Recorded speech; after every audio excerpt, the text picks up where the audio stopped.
Deconstructing online atheism. I wonder what this is all about. Let's take a look. Let's start it real quick. Whoa. Atheists, I think you had. Sounds intense so far. You did one on cosmic skeptics. Yeah, where people like to say that they're skeptics because they question all of their beliefs. It's like, I'm not really interested when I'm trying to find the test of a true skeptic. I'm not really so interested in their skepticism as applied to those big questions. I've done a lot. I've done cosmic skeptic, genetically modified skeptic. So ripping up a Bible, it is destroying a symbol that is meant to take our rights away. People misunderstand Satanism as being against Christianity. It's not a statement against Christianity. It's a statement against the symbol that is most used to cause the most harm. It's us kind of taking that symbol, destroying it as a way of saying we are no longer going to take your impositions and we are no longer going to take your oppression. And this is a symbolic act of that. So as you can see, this is this is that Kyle kid. I mean, I guess he's not a kid anymore. He grew up. They actually have his facial hair and everything, which really threw me. I was like, who is this person? And I was like, oh yeah, it's that Kyle kid, all grown up, or more grown up, I guess. I don't know. He likes to quote unquote debunk. He likes to debunk atheists and stuff.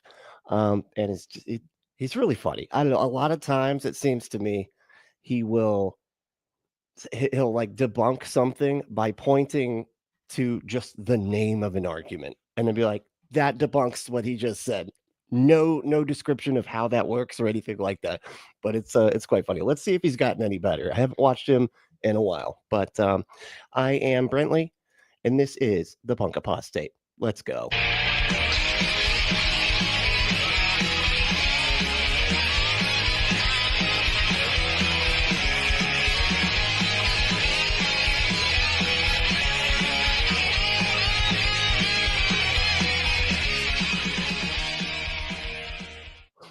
Now, I don't know what he means by the online part. Is that a specific kind of atheist? Or are there different atheists online than there are in person? Is he going to do another video of deconstructing in-person atheists? Like, I don't know what he means by this, but let's take a look here. While this was inflammatory, this was not actually an anti-Christian statement. In fact, one of the founders of TST, Malcolm Jerry, has even said that you could actually be a Christian and be a part of the Satanic Temple because it's not inherently anti-Christian.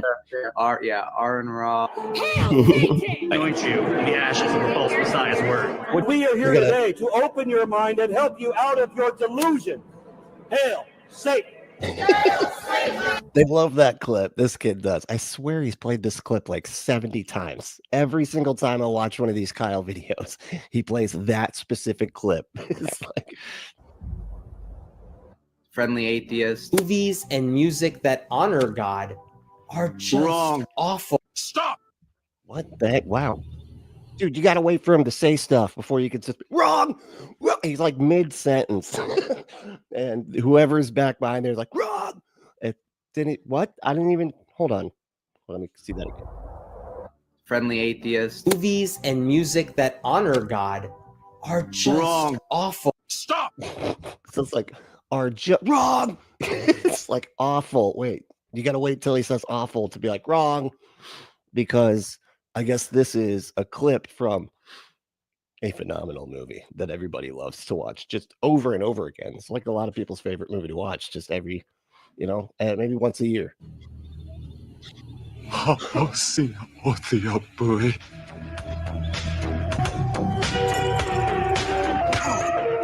That's that excellent cinema that we're talking about, right?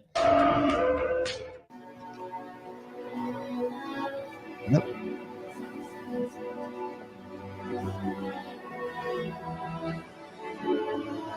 What is that? I've never even heard of this.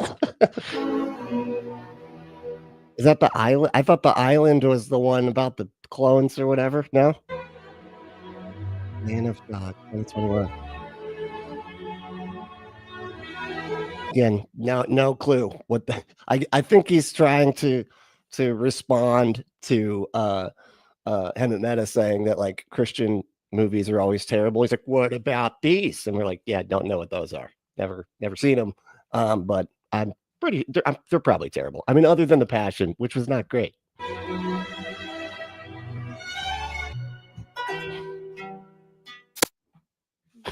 Christian, hold on. What was it? Okay, you go so fast. Hold on. Slow it down, buddy. I'm trying to make fun of your video. Slow it. Keep it. Come on. It's giving me such a hard time. Okay, Christian music is bad equals therefore no God. I don't think that's the syllogism. That's the argument right there. How could there possibly be a God if the Christian music is this bad? That's just not that doesn't even work. What is even happening? like Christian, if Christian music was awesome, we'd be like, well, you got to believe in God. I mean, look how good the music is. We got to. How could they do that without a magical, undetectable being that gives them all the music notes?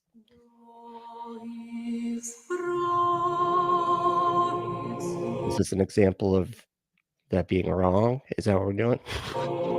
Like, look, listen how culty this sounds. I don't know.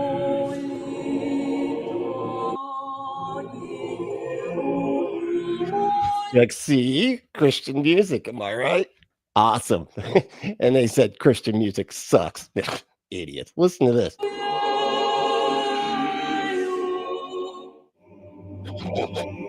What is happening? Better not give me a copy. Sacred Treasures 3. Choral, not the underwater kind of chord. It's different. It's like a chorus, but like the in relation to choruses. I don't know how this works. Choral masterworks from Russia and beyond. Okay, well, sure, buddy.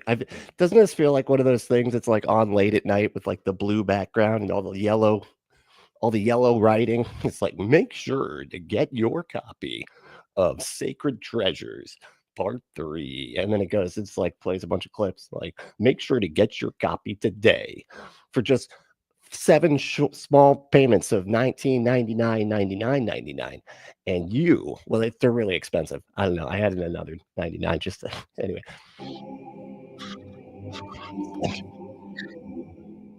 It's not ancient. It's not modern. It is. What is going on, man? You can't just keep interrupting. Like, what are you trying to communicate with this video here? Because I'm getting kind of confused. It sounds like you're starting a sentence and you're like, and music. Throw them off. Like, what is going on, dude? Thinking atheist. Wonderful. I will call you when we have the luxury of building a new world order Xanadu from absolute scratch, because, you know, we have nothing more pressing to do. Don't you dare. Don't you dare. You are not allowed to call me, buddy. If I pick up, what is happening? I might think it's Jeff Goldblum. I'll get all excited. I'll be like, Jeff, I love you in Jurassic Park. You were great as Aaron in Prince of Egypt, you know? And then he'll be like, actually. He was in Prince of Egypt. As if I was just watching. Yesterday, I just watched Pineapple Express, you know, because of the date.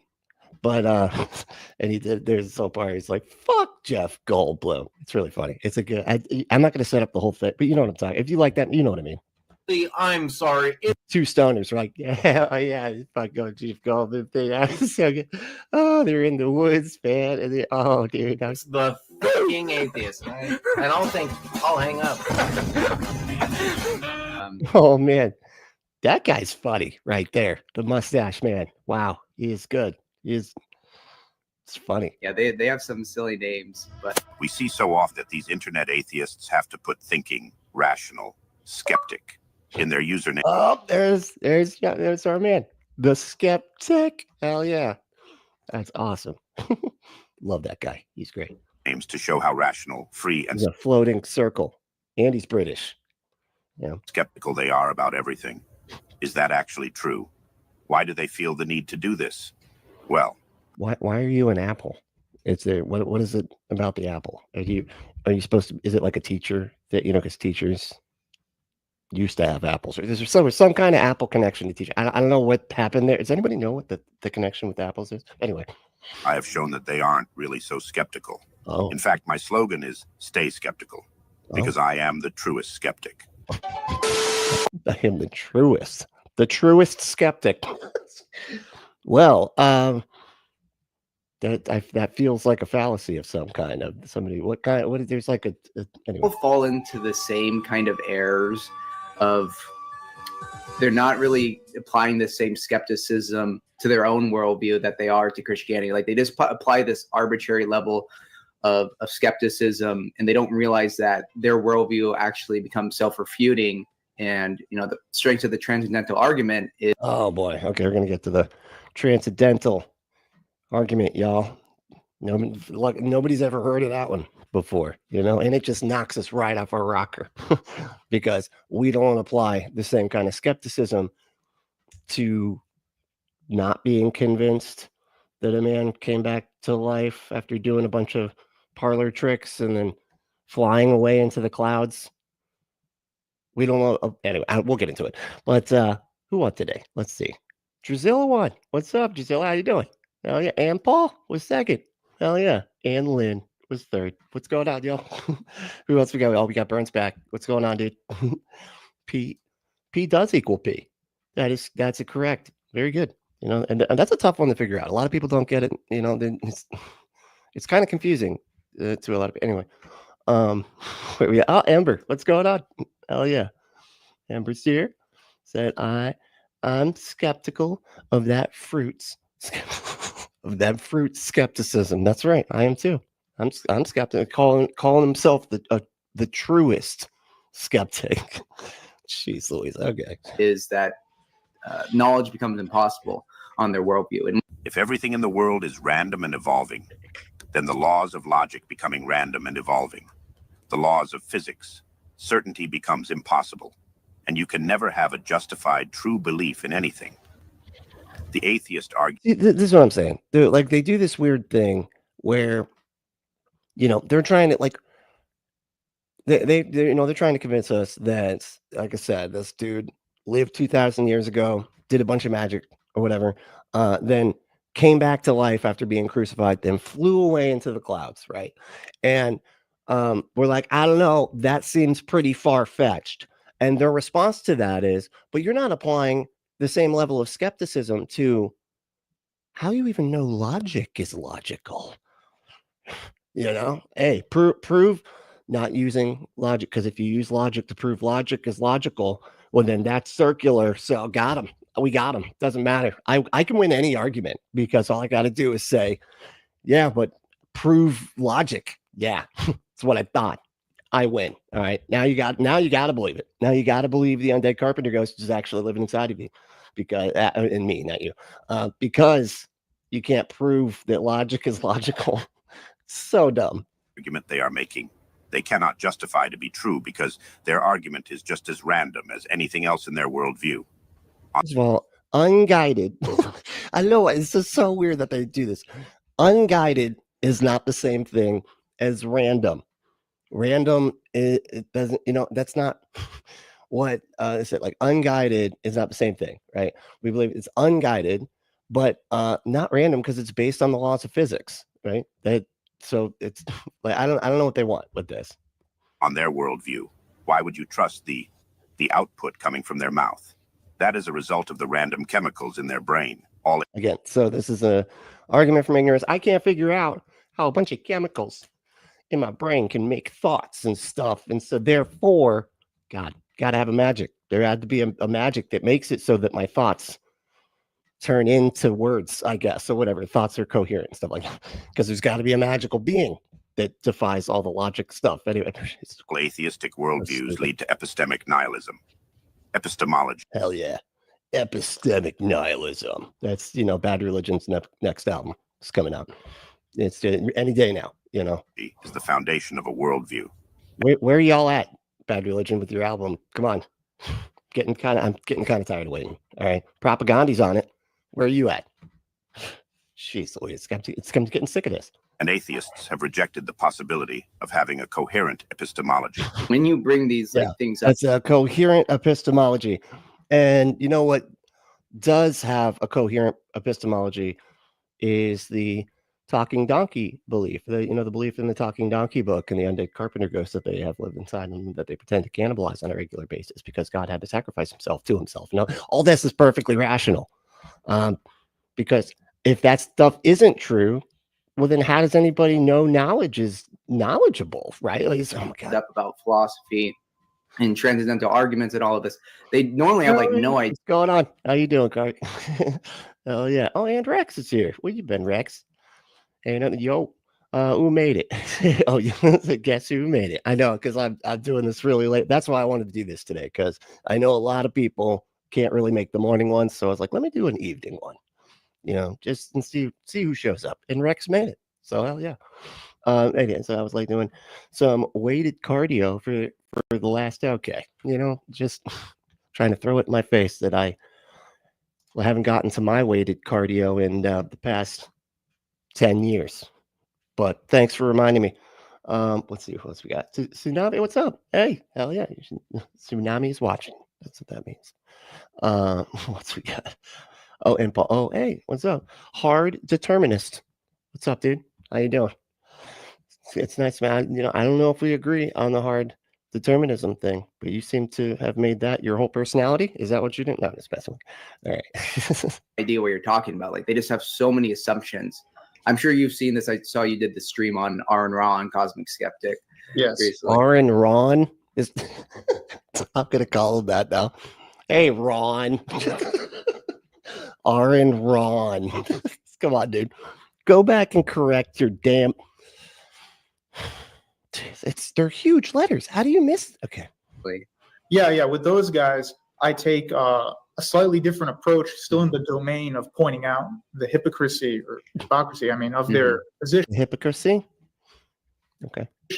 Oh, I went to British school, so I still have some Britishisms. But do British people pronounce it that way? Is it like controversy? Oh, I'm sorry. Okay, no, I got it. Okay, I appreciate that. I always feel badly about that one because I never know what the gender is, and I address the chat a lot. And so, yeah, no, thank you for doing that. By the way, like with Aron Ra, we have a much different way of thinking through things, and we have the same scientific method. We have the no, you do not. Absolutely not. You have the exact opposite. So as a Christian, you have the exact opposite of science. They also love playing this clip of Aron Ra on the street. I swear, again, this is like the 10th time I've seen this damn clip on this kid's channel. Everything science is or does, faith does the exact opposite. So science cannot ever declare anything to be absolute truth. Period. That's first rule. Was that absolutely true? Yes!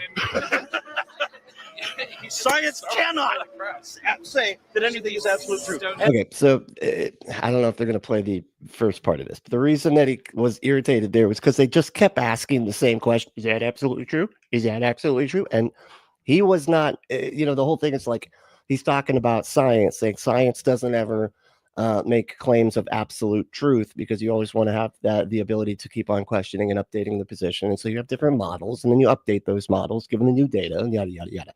We all know how it works, right? And because he used the word absolute truth, it doesn't say anything about absolute. Oh, well, is that absolute truth? And he's like, yeah, it is, because I'm talking about science, which is a different thing. I'm saying, and is that absolute? It's just like they're just trying to do like turn the mirror on itself to be annoying, like take the logic and like, oh, well, apply the logic to the anyway. It's a mess. It's just so dumb. And that is absolutely true. And it's not a contradiction. And everybody understands. And Cosmic Skeptic, they're like appealing to. That's really good. I never did that. Aron Ra looks like he belongs in an old Flash Gordon movie. Yeah, no, I think you might be right about it. Or like Mad Max. Do they look like Mad Max and old Flash? I don't think I've seen a Flash Gordon movie now that I think about it. But I did just watch a Mad Max movie, and I feel like he'd fit in. He just needs a flaming guitar, shooting out the gas, just lighting up the gas that apparently nobody has access to, and so it's worth so much, but they're just using it to like have guitars look cooler or something. Like, what a waste. I mean, anyway? To all sorts of fallacies, and one of my mods says he has a drinking game every time I mention Greek philosophy. He has a drink. Well, get ready, buddy. So there's a drink right there of pure just water. Just water. They'll appeal to Greek metaphysics and stuff, but then say, oh, there is no God. But they're going to appeal to Plato and Aristotle, who did believe in a God, and they hinged everything they thought. What's up, Steven? How we doing? What's up? On the fact that this God, whether he's the unmoved mover or the one or the good or whatever, the demiurge, you need some kind of a deity in their system, but they're just kind of taking from him. But like you said, they don't even know that they've taken from these people. So when you bring that up, like, but dude, like again, see, this is where I get off on a tangent, because if you have, when they're taking about all this, and he just did it, he's just like, oh, the unmoved mover, or the whatever, and this thing and that, and then they're just like, and all of that stuff is God. And it's like, if there was some kind of force that like knocks down the first domino, and that was all it was, that wouldn't be Jesus Christ, the undead carpenter ghost that they think lives inside of them. That is a different thing. Like it's like, as long as they believe in something that fits like what they think is one of the characteristics, they're like, then it fits all of them. They're like, then I'm right. And it's like, no, you're not. Even if that thing, that force did exist, it wouldn't be your thing. So I get that, just irritates me. No, man. I just don't believe in God. Yeah. What about all the other stuff you believe? Surely you have opinions on things other than theism. What about morality? And so it gets really interesting when you point those out. Yeah. Another one that they have with morality is like a top-down. It's like a top-down morality. Same way that they seem to think that truth has to work. Truth has to come from an authority, which is just so funny to me when people start making arguments about that type of thing. Because when you have like top-down, meaning like the truth has to come from an authority, they can't figure out truth for themselves. That's the funny part, right? So dude, convincing somebody of that kind of just shows like you're done, right? If you've lost completely. If somebody convinces you, no, you can't decide that stuff is true or not true. No, hey, an authority has to decide that for you. Luckily, I know what the authority thinks about that, so I know I got you. So I'm going to decide what truth is for you from now on, okay? Because you can't do it. And they do the same thing with morality. Yeah. And then they like turn around and go, and if you choose what is right and wrong for yourself, but then you're making yourself into a god. Who do you think you are? A god. That's who you think you are. I think the morality route is the easiest one to understand because it's really simple. I mean, if you're going to say something is good or bad or we should do it, just ask, well, like, why should we? There is no should. It's just what happens. I mean, nothing. No, we can have a. I swear. Okay, hold on here. Let me. Oh, let me back up. No, let me just maybe this Kyle kid has figured out what the hell the is-odd thing is, because I don't know if he has. He did it before, so let's see. I mean, if you're going to say something is good or bad or we should do it, just ask, well, like, why should we? There is no should. It's just what happens. I mean, nothing is telling you how the world should be. It's just that's your opinion, and that's my opinion. And most of them, they won't even admit that. Or I was an atheist. I never even thought about that because a lot of these questions were never raised to me. So if like I knew about this. You were an atheist, but none of these questions were ever raised to you? Okay. It's like I was an atheist, but I didn't talk to anybody about it ever. I was just an atheist in my head. I was too scared to tell anybody. Didn't want to have to figure out morality for myself, It's just in like high school, and my like anarcho-communist friends are saying like capitalism is evil and all this stuff. It's just like, well, what is is why is it? Yeah, what anarcho-communist? Wow, cool. You got some cool friends. I'm just gonna be honest. My anarcho-communist friends are probably my favorite friends. They give me a lot of stuff for free. Actually, it's a lot of sharing. Right, that's where I got that jacket from. Okay, see it back there? Because we just shared music equipment, speakers, and jackets and boots and all that type of stuff, right? It's just, you just get it from the pot, from the commune pot, What is good? I mean, capitalism. Yeah, not that. I mean, we did have community pot too, but that's the different. I probably should have used a different word. I'm sorry. All right. Communism, like, why would it matter either way? I mean, isn't it all kind of like meaningless? I interrupted too much. Fucking what, dude? What? High school, and my like anarcho-communist friends are saying like capitalism is evil and all this stuff. It's just like, well, what is is like? Why is it? Yeah, what is good? I mean, I don't know. Like when you have one person that has so much more than they could ever spend in like a million lifetimes, and then they're taking a chainsaw, a red chainsaw, to the agencies and stuff that put food in the mouths of starving children. That's why. That's bad. It's bad. It's fairness, man. Like fairness is technically objective if you get down in that line, but I mean that's a whole nother thing. But yeah, anytime you have somebody with so much more and then people starving down the street, there's a problem.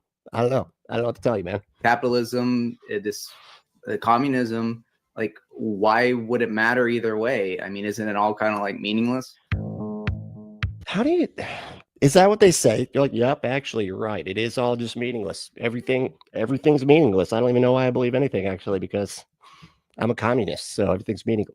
What? To say to someone when talking about human rights that human rights don't tangibly exist, that's not a problem for them. They're not going to mind that because that's not what they think human rights are anyway. Whereas with religion, I think that if you say, well, look, God is beneficial to you, but doesn't actually exist, I think that's going to be more troublesome to the religious believer. I'm not making an argument for God. I was just showing. I was just showing if this premise is this is what we're going to discuss now. God, he just rockets through these little. It's like he's making his little like arguments on the side or something. I don't know. I think that's going to be more troublesome to the religious believer. I'm not. Okay. Ethics and human rights, whatever, equals fairy tales on atheistic worldview. Really? Ethics and human rights equals fairy tales? How? Like, why? Is that? I mean, human rights again is something that you would support. It would have to do with more of like the philosophy of governance and things like that, or I guess morality too could play a part in there. But it would come from the society, right? As far as I could tell. I mean, you would set up institutions to protect human rights, but it would all be within society deciding this type of stuff. And we absolutely need people to do it because otherwise, I don't know, billionaires or whatever are going to do whatever they can to remove your rights, because if you're a poor, you don't matter, to them anyway. I'm not making an argument for God. I was just showing. I was just showing if this premise is this is what we're going to discuss now. So I could cite studies where there is this benefit. Recently, Pew put out this research that belief in God makes you happier, and so on and so forth. So if that is granted, then that. Oh, okay. Well, hard determinist. She said, keep in mind that free will is a Christian construct. Yes, I'm attempting to influence you as well. Okay, no, I didn't realize that it was purely a Christian concept, but yeah, I don't think I believe in free will the way that they do. Although I didn't believe in free will when I was a Christian, so I was a Calvinist, so I didn't buy that whole thing. I was like, what are you talking about? Nobody can make choice. If God knows everything, then we can't make choices because he would already know what we're going to choose, which means that we can't choose anything other than that. But anyway, that's the whole thing. But yeah, and I also was like under the belief system that God created people just to go to hell, so but yeah, conclusion is valid. What conclusion? The conclusion that we'd have to pretend as if God exists. These are two different types of thing, right? Religion, the existence of God, are metaphysical truth claims. Yes. Human rights are a moral tool. What I'm doing here is I'm only changing the variables in your argument, and but you're changing them in such a way that can't be done, right? Like you can't just swap in something that isn't of the same category. Why not? I mean, yeah. On top of that, wait, what was it? I'm sorry, I was like looking at the chat. I'll go back a little bit more. Thing, right? Religion, the existence of God, are metaphysical truth claims. Yes. Human rights are a moral tool. What I'm doing here is I'm only changing the variables in your argument, and but you're changing them in such a way that can't be done, right? Metaphysical truth claims. I just want to read this. Okay, moral tool. Like, why can't he just say the stuff that he did? What did he come up with this after the fact? Oh man, I should have put in. It's a moral tool presupposing ethical truths. Tool to what end? Equals requires ethical system equals metaphysical truth equals atheist contradiction. I have no idea how to even follow this. It's like, what are you talking about? So moral tool, again, humans are the ones that decide what is moral and what is immoral, and it usually has to do, for the most part, most of us that actually understand what morality is, has to do with how to behave within a societal setting, right? And doesn't have anything to do with thinking thoughts or evil shapes that you could draw on the ground and light candles, like a pentagram or whatever. They would consider a pentagram an evil shape, right? So most of it like that has nothing to do with morality, as far as I can tell, because morality has to do with just how you behave in a group setting. And so presupposing ethical truths. I don't. Okay, I don't know if I would put it in. If I would even use that word specifically, truths. It's stuff that we have to figure out for ourselves because we're all there is as far as humans, and so we got to decide what is best for all of us. And everybody can disagree, but usually we can look at what has worked the best and go with that type of stuff. But yeah, nobody's absolutely positive about any of this type of stuff. I don't think. I think we all have to figure it out together. That's the whole point, right? Yes. Human rights Yes, are a but moral look, tool. What I'm doing here is I'm only changing the variables in your argument, and But you're changing them in such a way that can't be done, right? Like you can't just swap in something that isn't of the same category. Why not? Because it's not the same category. I mean, Yeah, on top of that, capitalism, communism. They always like play a part like that, where but that's because, like you just said, you're swapping out. I don't know what the context was, but yeah, if something is a completely different category, you can't just be swapping the stuff out, man. It doesn't make any sense.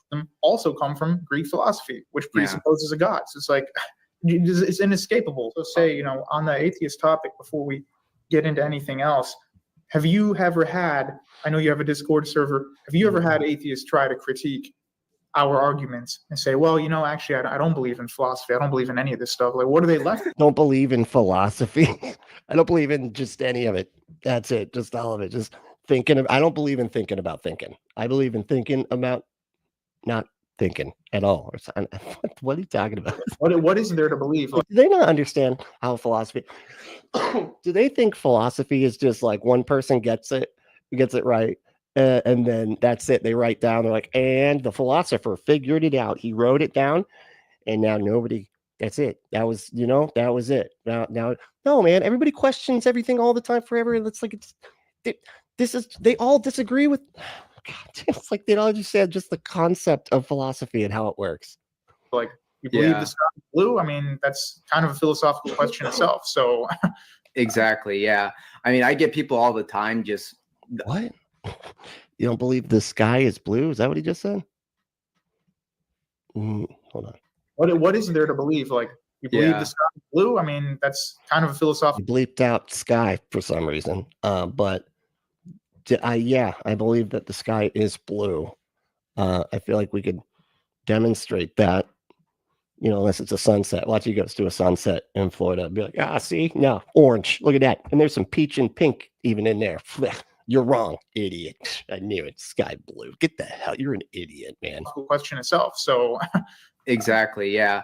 I mean, I get people all the time just the silly comments that I get. I had to stop looking at them and responding because it was just like so ridiculous. It's like, what are they saying? Like, people would say, like, the law of non-contradiction doesn't exist. There's an assumption that 2 + 2 cannot equal 5, i.e. that 2 + 2 = 4 is a necessary truth. It's true and could not have failed to be true. It doesn't matter if the Bible said it or Aron Ra proclaimed it or anyone else for that matter. But that's because, why do they want to see that? Like, it's 2 + 2 is true because of the way that construct is built and the way that we have created. Like, math is something that we have, constructed to like understand reality, and reality seems to be consistent, and it's just kind of mapped out consistency to ends that are a lot harder to calculate without mathematical tools to get us there. Yeah. So 2 + 2 = 4 seems like a perfect example of a necessary truth. I would have thought so until a mathematician came to me and said, 2 + 2 actually can equal 5 depending on higher values of 5. What? And you believe that? I don't do higher math. I'm not a mathematician, so it makes no sense to me, but I obviously can't call that a necessary truth if the mathematicians say that it's not true. Okay, so I can't think of a single example of a necessary truth. Not one. Not even that one.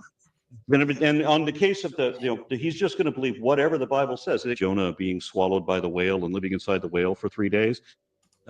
Brian responded that if the Bible said that Jonah swallowed the whale, I'd believe it.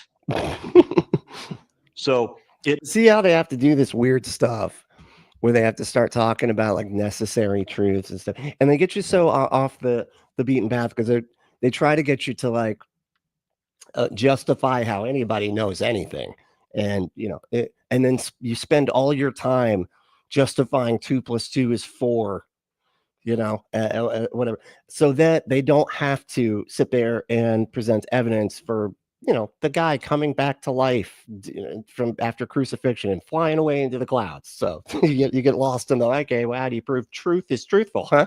Yeah, that's what I thought. It doesn't matter. Logic, rationality, right out the window. They're going to believe. Why would it matter? Because, we could say 2 + 2 = 5. So what's the difference? Right. It's not a necessary truth then. Exactly. So it's not a necessary truth that Jonah couldn't swallow the whale. Verify that 2 + 2 = 5. Or did you take it on authority by the mathematician? I can verify that 2 + 2 can equal 5. I never said it cannot equal 5. Okay, so you don't know that 2 + 2 cannot equal to 5. I don't know that. No. You don't? No, that's what I said 30 minutes ago when I said I don't know of a necessary truth, and this was the reason I gave. The existence of logic is a necessary truth. You cannot. Jesus, they get so wrapped up in this sort of thing. See, the existence of logic. I knew it. I think we're on the transcendental, which maybe somebody can explain the transcendental better than I can. But as far as I understand, it's like they pretty much are just saying, okay, if you if they can presuppose a God, or no, if you presuppose the laws of logic, that's what it is, which you have to, right? Because they're the laws of logic. If you try to use the laws of logic to justify the laws of logic, then that ends up circular, even though we can demonstrate that the laws of logic work because, it's the basis for all science. And look at this damn computer I'm using. It seems to be working pretty good. I don't know. The continued use of logic seems to be evidence enough for me, but whatever. But they go, if you could presuppose the laws of logic, we can presuppose a God. So there, how do you do that? As if those two things are the same, because they're having to presuppose the laws of logic too. But then just acting like, well, as long as I can do that, then I get to make up an extra thing. And a lot of it has to do with they just make the claim that a God is necessary for the laws of logic to be logical. And they try to get you, the skeptic, to argue in favor of logic or whatever. So they get you on your back foot. They're trying to get you to argue for just knowing anything, mainly so that they can get out of arguing for anything that they believe, because really they should be making an argument for their first premise, which the first premise is a God is necessary for logic and stuff to exist, or whatever, or logic and truth, or something like that. Not make an argument for or against logic without first assuming logic. The transcendental argument. See, you can't make, this is what I'm saying, without assuming logic, because you can't make an argument for logic. It's a presupposition, dude. That's the point. That's the nature of presuppositions. In order for us to have any kind of conversation about literally anything being true, we need some kind of common ground. And the common ground should be logic is logical. There's a reality that we are both independently evaluating, right? And that universe is consistent. Whatever, it's not, you don't get your own universe and I don't get my own universe. We're both evaluating the same universe. There is an objective truth, and then there's our ability, our subjective ability to be able to evaluate that objective truth. Those are the only presuppositions that we really need for this. And you have to have those. Otherwise, there's no point in even having the damn conversation in the first place. Compiled every necessary truth together, which only makes sense in a world created by God that we know through revelation. But we can see even prominent atheists. Hey, what's going on, dude? Kent is here. What's up, man? Hey. Said they think it makes them look intelligent and intellectual. I know. As long as you know the words. This is why I always say, the transcendental and these people that do this type of stuff. It's like somebody that knows all the parts of a car, arguing with someone like me that knows 0 parts of the car and how a car works or anything else like that, right? But they know all the words for how a car works and all the engine and all that type of stuff. And then they're trying to use their knowledge about that to convince me, the person that doesn't know all this stuff, that cars actually run on leprechauns and little hamster wheels. They're the ones driving the car, but they know all the words. They know all the words, but what they're trying to convince you of is idiotic. You know what I mean? Even though they sound like they might know what they're talking about, they don't. They don't. Will say there are no necessary truths. Top G. What's up? What's up, Top G? How you doing, man? Like, it's just. Oh yeah, that was Jake. That was who that was. Jank. Bren Katia. Bren Katala. Kata. I can't. It's too small. Okay, I need a bigger screen. The Muslim metaphysician. That makes sense. Yeah, yeah. I've seen that dude do a few debates, but yeah, he tends and metaphysician. Yeah, because that seems to be all like where all the time is spent. I remember. I think it was that one where they were sitting there. Like it was like Aron having to sit there and justify the existence of the microphone for the entire time, or whether or not the microphone was black or something. I don't know. It was absurd. It was like, wow, this is a waste of time. And Aron kept pointing that out and be like, see, this is what they got to do, because they don't have any evidence for their actual beliefs. They have to just play around with just knowing stuff, right? Well, prove knowing stuff. How did you know that? Prove that this microphone is. It's like, oh my god. Just a social construct, like all of these things. It's just like, how are you going to reason with someone if you can't agree on rules, that there are objective rules? How are you going to play chess with someone if they're just going to deny the rules? Is you can't. But you're the one denying the rules. This is what's so weird, man.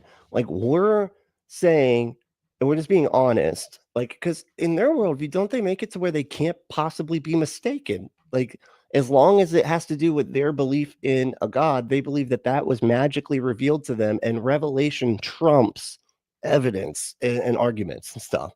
They're like, but the magical thing revealed it to me.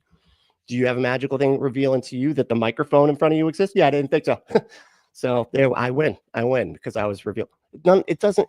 They're the ones like saying that within their rules, quote unquote, rules, whales can, or people, and as far as what Aron was talking about, can swallow whales, and they would have to be convinced of that. So who's the one not playing by rules, man? You literally believe in a get out of having any kind of rules free card, which is the God. Like, what are you talking about, man? And that's why the truth isn't just about like knowing the truth, but also like, what's up, Brent? How we doing, man? Didn't see you there. knowing when to present the truth and when to stay silent. Because a lot of the time you can pick battles that aren't worth fighting. Like me replying to these comments of these like militant atheists, I'm not going to convince them over a YouTube comment. No, we're all militant atheists to this kid, probably. I don't know. Even like the nicest, even the nicest atheist, you know, like Forrest Valkai or something. I guess he can get kind of rough sometimes. I don't know. Anyway, he probably would call Forrest a militant atheist, wouldn't he? What was I going to say here? Oh, here it is. I argue that you can get away for this, Brent. I argue that you can get away with even fewer assumptions, physicalism, and Occam's razor. See, once you get into the isms of, I'm not, you know, because I feel like that physicalism is like a subset of empiricism, correct? Is that the one? Like, I always forget, like, because there's so many different like categories within categories of like epistemology and everything. And yeah, I don't know. I go because a lot of times that's what they're talking about is like physicalism. Oh, are you a physicalist or are you a realist or something? Or is that's a moral one? I can't remember. Anyway, a lot of different categories. Not familiar with all of them. Whenever they ask me about my epistemology and stuff like that, I always feel like I have to just be like, I don't know, whatever a couple of courtrooms worth of juries would be. Like, what is the assumed epistemology of courtrooms, right? With a jury that could have like anybody of any religion and non-religion, right? Because that would be the epistemology I would go with. I don't know. You know, so I don't know what to call it. I don't know what that would be, but that's the epistemology I go with.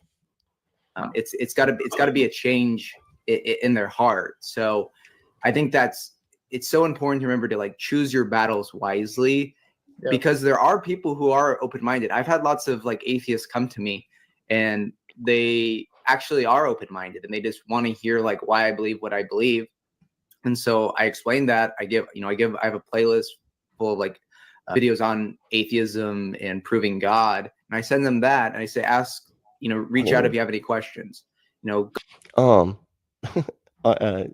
Ember saying, if you know if you know through revelation, you don't need to or need logic. What?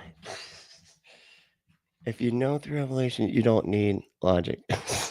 I'm sorry, very confused. I think I know what you're saying. I think like if you believe revelation, there's no possible way you could also think you're logical, right? Go visit a church. Just like, what do you have to lose to go try it? But like, if a militant atheist comes up to you, what did you have to lose to go try it? Like, which one, man? Do you know how many churches there are? Like, there's a religion called Scientology that was started by a science fiction writer that said that he would like to start a religion so he can have more money. Would that church count? Probably not, right? So this is so absurd when they start doing this, because it's like they always act like there's just the one church, like there's just religion and not religion, and not a bajillion religions, and all of them are claiming to be, mutually exclusive as far as the one that has the truth. So how do you deal with that? you're not going to convince them, because again, their will has already decided that there is no God. Right. So it's kind of like how the Bible talks. You just know stuff that you couldn't possibly know. I guess that's their whole thing, right? I don't know why I always say that. I don't know why I'm always surprised when they just start being like, oh, because I know why they all don't think stuff. That's it. It's because they've already decided. Dude, we would be happy to I would be happy to believe stuff if there was evidence for it, but like there isn't any evidence for it.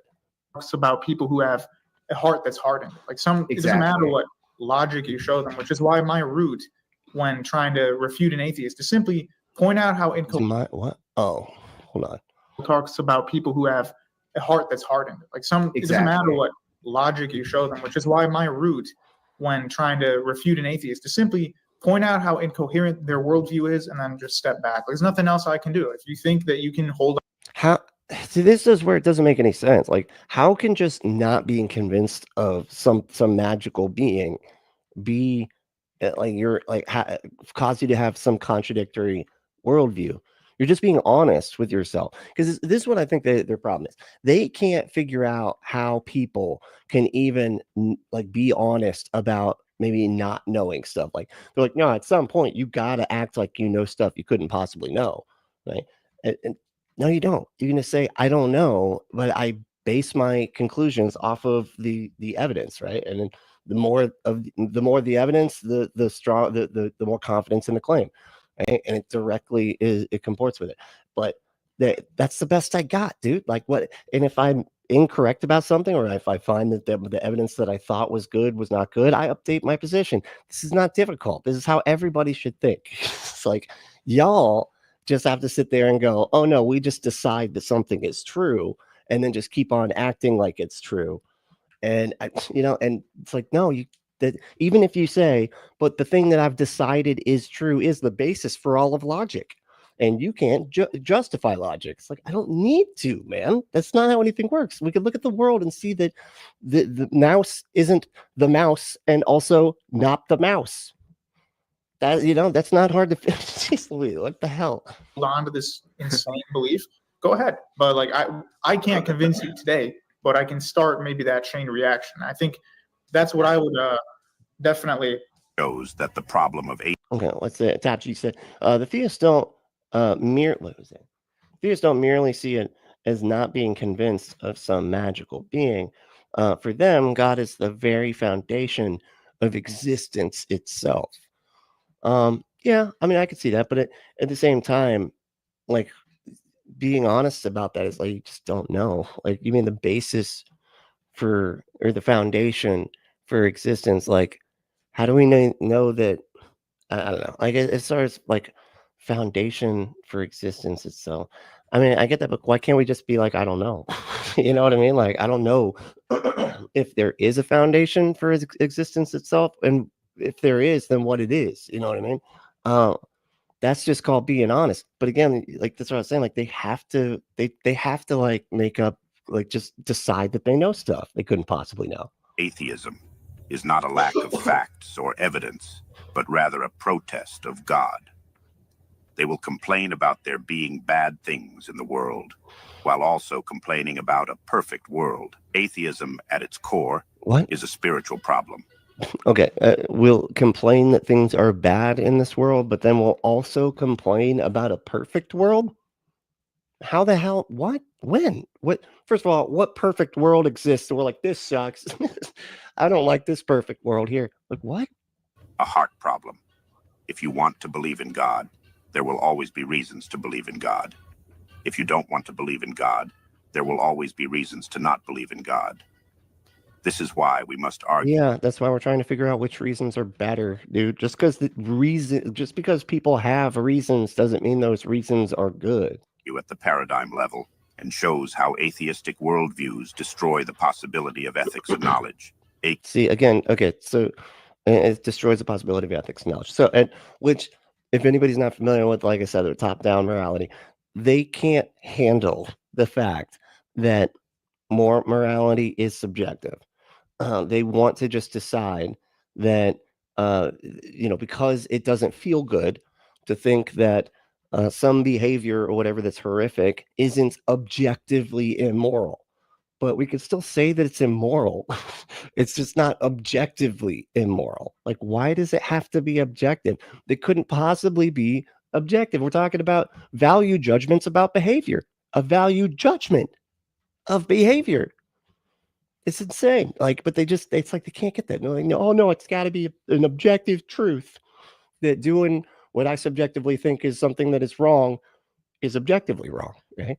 But as long as I think, as long as it's my subjective interpretation of what I think my God wants everybody to behave like, then it's objectively moral. KA, having justified true belief. For example, when we bring up Pascal's wager, following God is the objectively better choice considering the options. But yeah, considering the options that are nonsensical. There's so many more options, man. Jeez Louise, they act like there's just religion and not religion, and that's it. Those are the only two options. The real point of Pascal's wager is to show which option the person being asked desires. She says, the apple is staring right into my soul. I get it. Did you just smoke? Your name is Cushy. You did just smoke, didn't you? Like, what is up with that apple, dude? I don't like it. I'm very uncomfortable right now. Oh my God. I'm going to need to take some acid to relax because of that apple, dude. That's what I'm going to do. Religious people's desire wills God. Atheists' desire wills no God. It is a sick will, not a sick mind. It's a sick will, not a sick mind.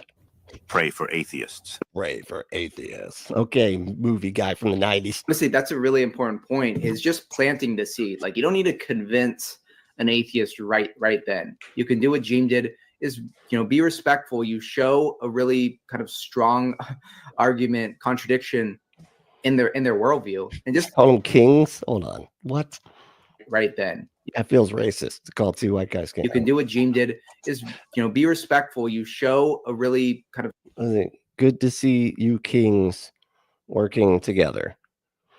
And it's some other white guy. I don't think that's the strong argument, contradiction in their worldview. And just, they can think about it. It may be years later, but they'll actually be more open-minded with time. I mean, when I was an atheist, shut up. You weren't, just shut the in high school. Like, if someone came up to me with what I would present now, what is the apple doing with its hands? Hold on. Now I got to go back. Oh,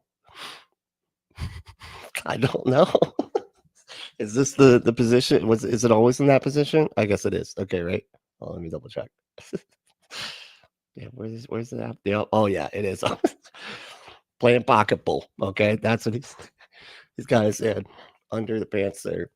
So don't you look, my zipper broke. Okay, the zipper on my pants broke. Don't look at it. Stop. No, I got to cover it like this for good now. Okay, because the zipper, it's a cheap. Yeah, I got it on Temu. Okay, the pants. And so I just, they don't. I've ordered the zipper from Michaels.com. I wouldn't just suddenly shift and say, okay, I need to start going to church and all of this. But there were certain seeds planted through seeing, how Christians behave, seeing, the problems with, online atheism at that time, and like what I was seeing in the atheist community. But it's just like seeds get planted and just let them grow. Don't. And if you want to put seeds somewhere, go to AdamandEve.com.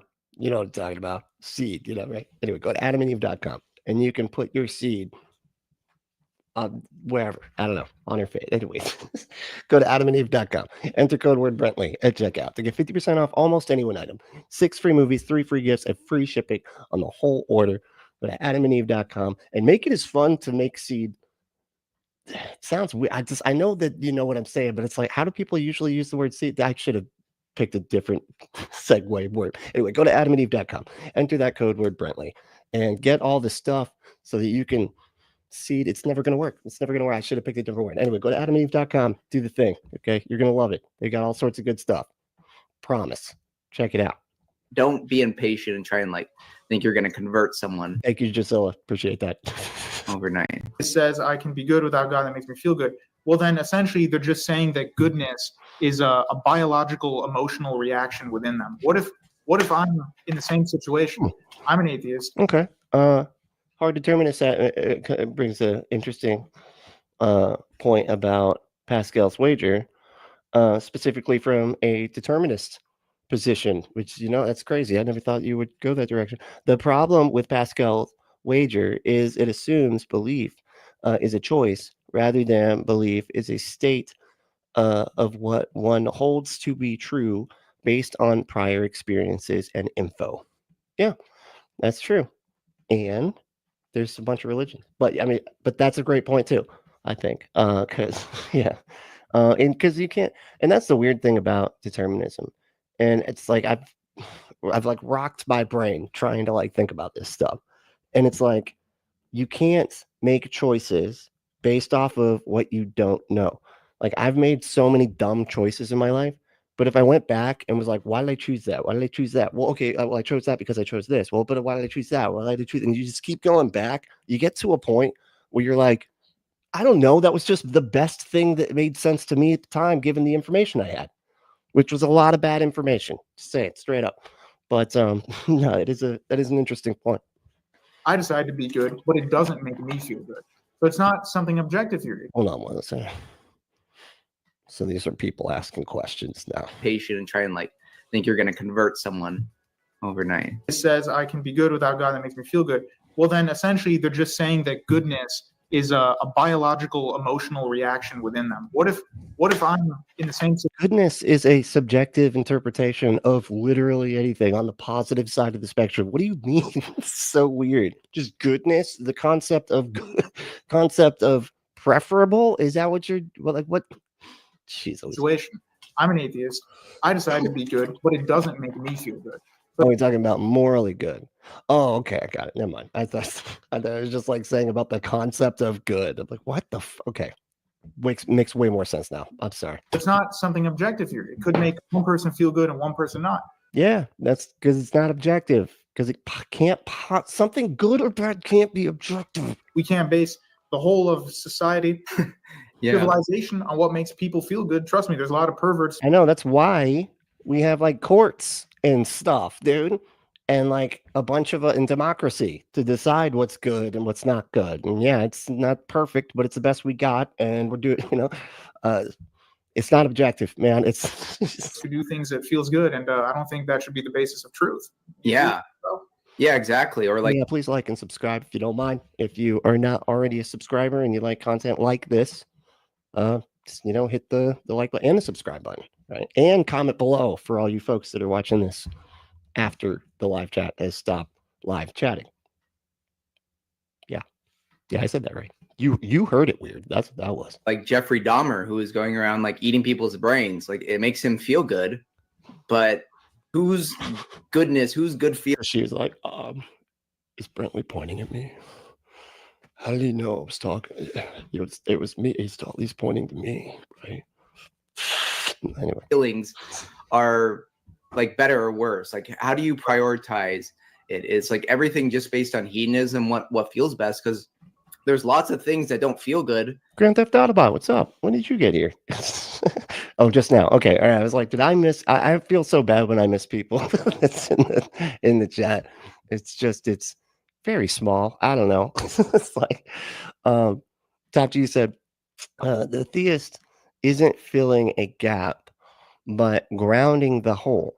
saying what we got explains reality, skips the deeper question of why there's anything rather than nothing. Okay, yeah, I mean, let's see, filling the gap, the grounding the hole. But I mean, again, like, all they're doing is grounding the hole with something that is completely nonsensical, though. They're just adding an explain all, explain nothing explanation. It's just like, as long as if I ground all of reality in leprechauns, like, does that make my epistemology more reasonable than somebody that doesn't ground epistemology in leprechauns? You know what I mean? Like, it doesn't, just making up something doesn't get you anywhere. All you're doing is making crap up and then acting like you're more right because you have a made up crap to point to. You know what I mean? Anyway, so Cal, what's up, dude? So you got an Adam and Eve injury on that hand? It is my right hand too. Thanks for pointing that out. Yeah, that's been frustrating. Why couldn't it have been my left hand? I don't, you know, makes it really hard in the shower when I'm just trying to put you guys are pervs, all right? Don't think about it like that's not what that wasn't the point I was making at all. That's your gross mind right there. Yeah. I was at a drag show. Stop. Okay, no, I was already everybody's like, what? Yes, I was at a drag show with Helen Green from the ACA and busted. And the people that I saw, I'm really small. Okay.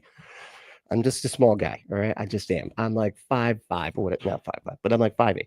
I'm small and I'm like real, like I'm small anyway. And this really nice guy that I met at the drag show at this gay bar when I was hanging out with Helen. Helen left, and then I was hanging out with the dude. And he thought it was funny to pick me up. And so he picked me up. But I maybe I'm heavier than I look or something. I don't know. But he picked me up and then he went straight back. He picked me up like that, like had my arm around his head like that, and then he just fell straight back, hit his head on the pavement. And I felt so bad. I was like, oh my God. And I just hurt my wrist. He smacked his head into the pavement. So I hope he's okay. I was like, you need a doctor. We got to get a doctor right now. Oh my gosh. His boyfriend came back. Was like, what the hell happened? And I was like, he picked me up. What? He what? He was trying to pick you up? Not like that. No, he literally picked me up and then fell. Sorry. And he's like, why did you let him pick you up? I didn't let him. Look at me. I'm tiny. What are you talking about? Anyway, it's a whole thing, but it was fun. That actually it serves a greater good. Like pregnancy. Pregnancy doesn't make a lot of sense in the first 9 months when you're struggling and in pain. Once you have the baby, and having that birth is painful, but then once you have the baby, it all makes sense because you were able to create life. But what are you talking about making sense, dude? What makes sense about any of that? Like, as far because like it shouldn't be pain, like it wouldn't. I mean, it makes more sense that it wouldn't be painful if it was like we were created to do that or whatever, right? I guess I think that why they have to explain it with like, oh, but then everything got cursed and that's why it hurts women, because otherwise it doesn't make sense. If it's some miracle of life, why is it so painful? Why is it so gross? Right? Because there isn't a God that designed it that way. It's just we evolved, and this is what we got. This is what happened. But so yeah, and it's just again a subjective evaluation of how they feel at that time. Making sense just is the weirdest way to describe it. But if you're just looking at the short term, you're only going to see this temporary pain, and it makes no sense. But okay, what about like all of the miscarriages too? Where's the sense in that? So they were uncomfortable, and then they don't even get the beautiful thing that is supposed to be the payoff for all the pain. But that happens all the time. In fact, I want to say 20% of the time, 1 out of 5 pregnancies end in miscarriage. But if you realize you have this beautiful baby that is going to grow, the greater good, and things can be painful. We like suffering, like working out. A greater good comes about through short-term suffering.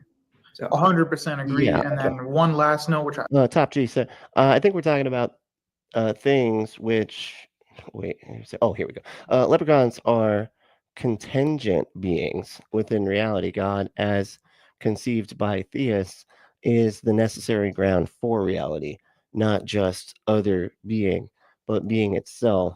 I don't think it's necessarily nonsensical. No, I'm saying, what if leprechauns are not contingent? What if they are the magical being that always existed, or whatever? What if they are the thing that grounds reality, or whatever?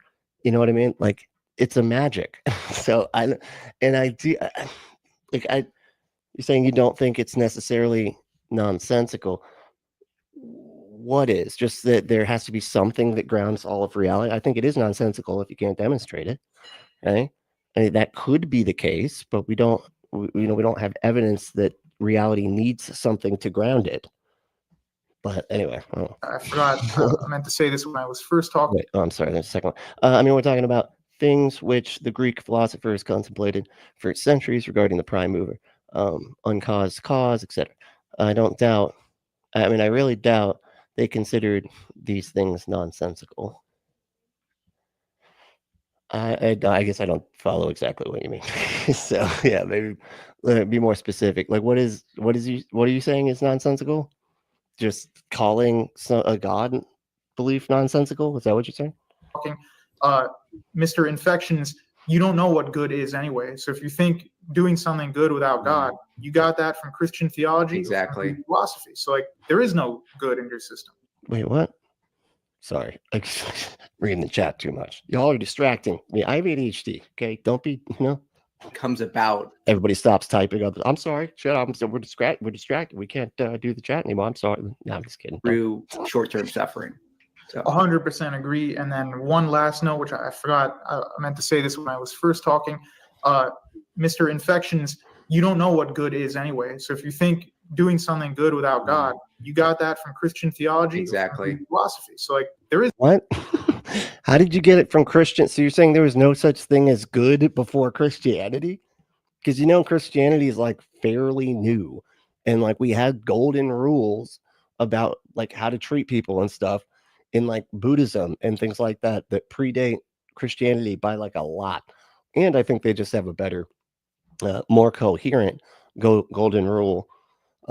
Really, because I'm pretty sure it's the Buddhist one that says like treat other people the way they want to be treated, which I think makes a lot more sense. But anyway, yeah. So, and they try to say, so was it did Buddhism base their golden rule or their like way to what is good or whatever? They based that off of a religion that hadn't even been invented yet. There's no good in your system. Looking at our worldview, we're looking at the other worldview, and that's where. Oh God. Of course, I got some Jay Dyer on here.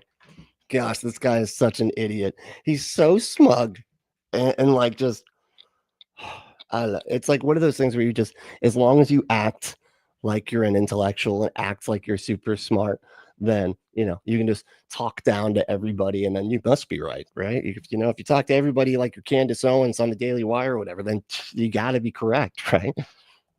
Incoherence and coherence, basic level contradictions and basic level coherence comes into play, right? So when we're looking at the worldview that's positing something like, there's a platinum rule. I did not know that. Okay, so the different. What about the adamantium rule? That's the best one. It's got to be right, or maybe the vibranium. What's stronger, adamantium or vibranium? Kevin doesn't know. He doesn't know which one. Do you read comics at all, dude? What the hell? He doesn't read comics. All right. Well, it's lame. First of all, learn how to have some fun, you weirdo. Atheistic materialism. And then we compare that to the metaphysic and the worldview, the ethic and the epistemology that we have, we see that these two systems. Thank you, Gisela. Well, let me get that up on the screen. So I have to go the other direction now. But thank you so much, Gisela. Oh yeah, that's awesome. You gave me 50 knocks. That's right. I appreciate that. A small thanks for the wonderful edutainment. That's right. That's what we do around here. It's like valuetainment, but without idiots. Thank you so much. That's awesome. I really do appreciate that. Holy shit. One of them, it's not that it can't answer some really deep questions. I'm gonna like that. See, I hearted it. You can see if you're in the chat, you can see that I hearted it. But for those listening, I hearted it. Can't even get off the ground. The atheistic materialistic one, for example, right? Wait, which one's the one with Spider-Man? I'm sorry, I'm getting this again distracted. So one of them. It's not that it can't answer some really deep questions. It can't even get off the ground. The atheist. Okay, let me see here. Please, I'm an adult. I don't have time to waste on those fairy tales. And then finally, the 389th movie.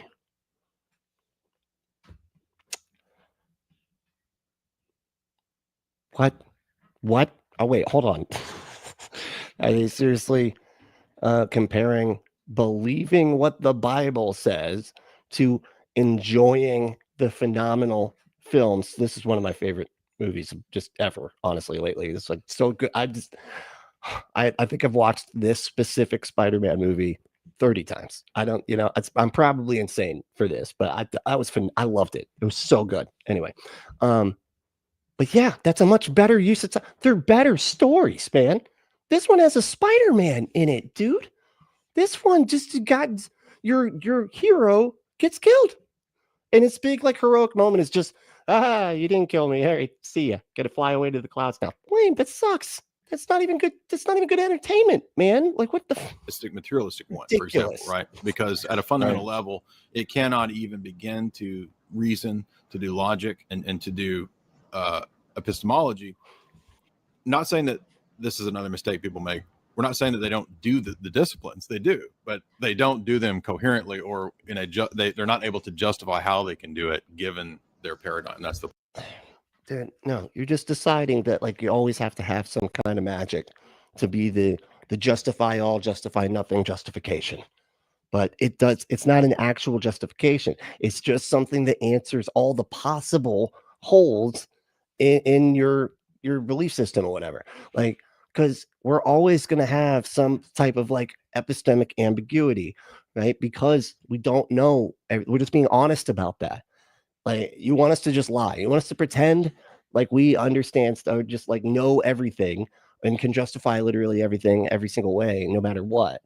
And it's like, no, man, that's why that's what you have to do with, like, a magic, which doesn't actually justify anything.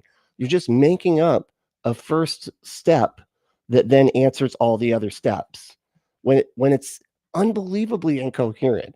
If you're talking about the Aesop problem, we'll just go with that. That we can't have moral truths without Christianity. Is slavery moral? I feel like that's the one question. Like, is it moral? Do you, if I'm talking to a Christian, do you think that that slavery is moral? They're going to say no, because they would never want to be owned as a slave. But we look at the Bible, and it says in multiple places it's cool to own slaves, right? But then they'll also try to bring up, like, well, but the Christians got rid of it. Okay, but 1800 of the 2,000 years that your religion has existed, 1800 of those years were filled with slavery. And your God was cool with it all that time. And then all of a sudden, some of the Christians were like, you know what? Maybe the Bibles might be wrong about this sort of thing or something. I don't know. Maybe we should decide that that's not actually moral. And then that's how we figured out that it wasn't, not that how we figured it out, but I'm just saying that's like it. Christianity stopped being pro-slavery, what, a couple, like 150, 200 years ago, tops. Like, you know what I mean? It's ridiculous. Yet that's an objective moral fact that slavery was always immoral, but Christianity just didn't realize it for 1800 years. It's weird. The point. They have no warrant or justification for their use of that. And it's not what the back rooms as a symbol of atheism, spiritual wandering in a dull and featureless labyrinth with no hope of escape. Okay, I don't really understand what you're trying to get to there. Apparently the back rooms are it's a creepy pasta thing. I don't know. Apparently it's scary. It's scary stuff. It's probably got the Slender Man back there somewhere or something too. Oh. It's not going to suffice to say that, and again, you've heard this argument made before, that I can use logic and I don't actually have to justify my use For example, I can use a car without knowing how it works. This is what Dillahunty said. Right. Yeah, big difference. Cars aren't making truth claims. There's no verifical. When you're using logic, even in the most. But like, you can demonstrate. See, this is where it gets so dumb when they're just like, you got to justify logic. Okay, all science, man. Like, we're using they're assumed, right? Well, they're presupposed because they're presuppositions. They have to be presupposed. You don't demonstrate. It's like, this is where they get you lost. I'm like, well, did you know, then prove the presuppositions? You know, justify the thing that categorically, definitionally speaking, you can't be justified. Justify that. And their whole thing is, well, and you go, oh, you justify the unjustifiable thing. And then we go, no, with a God. See, we win. We win. We made up a magic for that. So, but you try to without the magic to just, yeah, that's what I thought. But it's like, I don't feel like we need to justify it. Like, this is something that we've seen throughout history, and it's not like logic just popped up one day or that we discovered it. It was something that we evaluated how the world worked, and then we kind of just kept recording. Hey, the world works like this. Hey, like, you know, things can't be things and not those things. Like, the things are the things that they are, you know, and stuff like that. Like, just basic, a single proposition can't be halfway between true and false. Like, that's it. These are not complicated, you know, but it's like stuff that we've just figured out through looking at the world and the way the world works. And it's always led to the best outcomes. Right. And if all of a sudden the laws of logic stop being logical or stop working or whatever, then we'll update our system there. But as far as I could tell, given, again, the computer that I'm using, logic seems to work pretty good since it's the basis of all science and stuff. Basic sense of A is B. Guess what you're doing? You're making an act of predication. And when you make an act of predication, A is B or belongs to B, you're making a veridical claim. And yes, guess what? You have to just veridical claims. Why? I have no idea what the hell we're talking about. You cannot do that. That is evil, wrong, and against human rights. Make up your own meaning. It is subjective. I don't really understand. Okay, I think what he's saying is that I think they think, or this kid thinks, I don't even know if this kid understands anything these people are actually talking about. Because remember, the kid that was talking to the other guy at the beginning of the video, that's whose video this is. So just keep that in mind. The other thing is they're trying to act like it's somehow a contradiction to say if you can make up your own meaning, it is subjective. It is. I mean, they make up their own meaning too. I don't know how they don't understand this. It's just that they decide that their meaning is Christianity. But anyway, and so you cannot do that. That is evil, wrong, and against human rights. Human rights are decided upon by societies. Okay, that's so you can make up your own meaning and also have human rights. This is not a contradiction. Should that actually be about truth? You're using it as a truth device. If you're using it as a truth device, and you're using it normatively too, that you ought to believe exactly. This. Normativity and that's the other thing too, where they do this, like, oh, you ought to believe. There's nothing in atheism that says that you ought to believe true things. Okay, I don't care. Like, yeah, because atheism isn't it's not a worldview. It's not a thing. It's just the lack of a belief in a single proposition. You would have like other stuff for that, right? Like, I don't. Anyway, I think that we ought to believe true things because I think it's probably what's best for society, given, you know, how we've seen a bunch of people lying about things, lying about stuff and telling everybody, you know, and everybody believing lies is not helpful for society, right? Because then nobody can actually get on the same page. We're literally here right now. I feel like there's so much dishonesty. It's so difficult to discern truth, and we're seeing the discord that sort of thing causes. But yeah, how would I articulate justification for, you know, believing true things? I would just say that I think that it's been helpful. It's more helpful to be playing with or to be participating in a reality that you are actually aware of, and not one that you weren't mistaken about. I don't know. And truth required justification. And that's exactly. It always seems like it's a lack. Like it's, as long as you have the inability to be able to articulate something that, and they're asking you a lot of times to articulate stuff that's just like, I've never had to actually like boil this down and articulate this stupid shit. You know, why do I have to articulate? You know, why I even have to say this stuff? It's weird that I have to put these sort of things in words.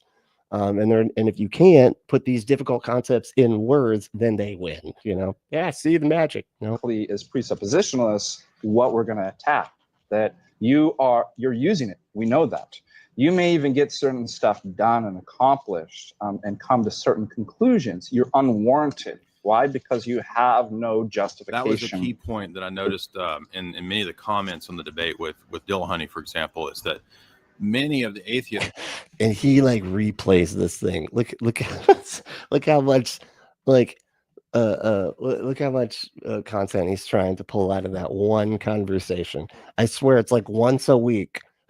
He's got something to do with Matt Dillahunty and his conversation with him or whatever, or him like reacting to Matt Dillahunty and this and that. It's just constant. yes, we're just simply saying, why can't Matt just assert that these things are? And I kept trying to say that you have to give a justification, and what justification means is epistemic warrant. And we say that. Why do we? I want you to answer. Why do we say that? I would say it's because we don't want to believe in things that we can't make sense of. I mean, if Matt was a skeptic and the other skeptics were really skeptics, they would agree that you can't believe in things that we don't have warrant to believe in. So we just start making up magical answer all things to fill all those holes in our epistemology, because our just recognizing that we are human beings and we can't know everything, and we shouldn't pretend to know everything. That's like you saying that us like that's a bad thing, like just being honest about the limits of epistemology. So why do we have to justify our claims, and what does it mean to have epistemic warrant? Yeah. So I mean, even in the question, can't I just isn't just log just is? Isn't that logic is a presupposition. We have collected data all throughout time, and we've come to conclusions about how reality works. And these three basic laws, identity, non-contradiction, excluded middle, seem to describe just like the basics of how things being consistent works, just like mathematics. It's just something that we've gathered over time. We've curated it over time. And been like, yep, that always seems to work. Whenever we utilize these things, whenever we utilize this equation, we're able to understand things better, and it always mirrors reality after the fact. It has continuous reliability. I don't know why you have to go beyond that. Just ask the question, is what? Ooh, that's a great logic. Because that's an epistemic and a metaphysical claim that it has existence in some way. It is right. Is a statement of either identity or predication or some metaphysical ontological grade or status. Philosophy is broken up Okay, I'm not really. All right. into metaphysics. What is there? Epistemology. How do we know? And ethics. How things ought to be. Studying philosophy helps us think critically about everything. It is literally the Grindhouse commercial guy. It's like, welcome to It's Machete. Everybody, look out. He thought it was a normal day, but it turns out he had to cut a bunch of people up. Including thinking itself. Making us more articulate, thoughtful, and confident in our beliefs. Our day-to-day life is riddled with logical fallacies. Studying them makes us more aware. For example, a non sequitur or a conclusion or statement that does not logically follow from the previous argument or statement is very common. Atheists. Yeah, that's just sort of all fallacies. It's just sort of like the cover-all fallacy, isn't it? Commonly commit this fallacy when they try to assert things are wrong or evil. Consistent skeptics. They always do this thing where it's like, oh, you can't assert that it's wrong or evil unless it's objective. And it's like, no, when I say something is wrong or evil, I have a particular paradigm for what makes things wrong or evil. Just because it's not an objective paradigm or whatever, it is still mine, and that's what I'm using to talk about it.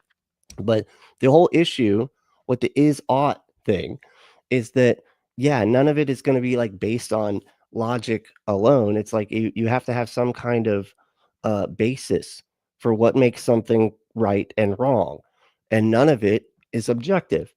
So you have to like base it in some kind of with some kind of goal in mind or whatever, and then you can come to conclusions about what you ought to do or not ought to do according to that particular goal. Like David Hume, highlight this in the is ought problem. Nothing in the world tells you how it ought to be. No, we do. We do. We're the people that tell you how things ought to be, and then we disagree. Yeah, that's always going to happen.